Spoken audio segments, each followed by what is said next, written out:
এনে দিল রক্তে রক্তে তরঙ্গিত জয়ের আর শক্তির দুর্বহ দম্ভ। হয়ে উঠলেন আজাদ হিন্দ বাহিনীর সর্বাধিনায়ক, পরিচিতি লাভ করলেন নেতাজি হিসাবে। তু মুঝে খুন দে, मैं तुझे आजादी दूंगा। Give me blood and I shall give you freedom.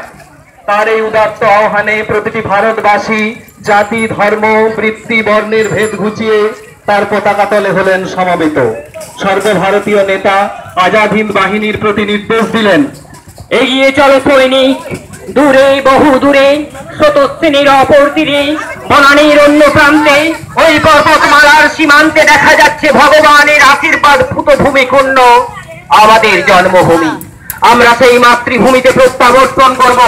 ওই শোনো, ভারত আমাদের ডাকছে, 38 কোটি 80 লক্ষ ভারতবাসী আমাদের ডাকছে।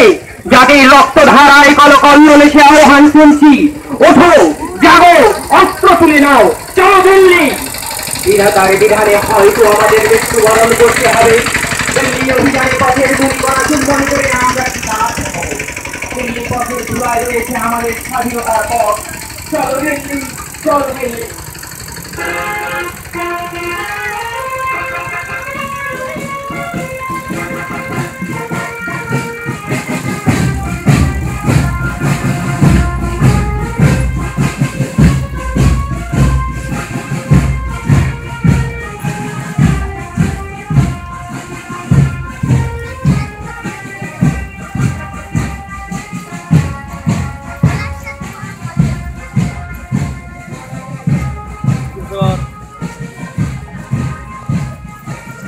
लाइन सोजा कर।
Huh?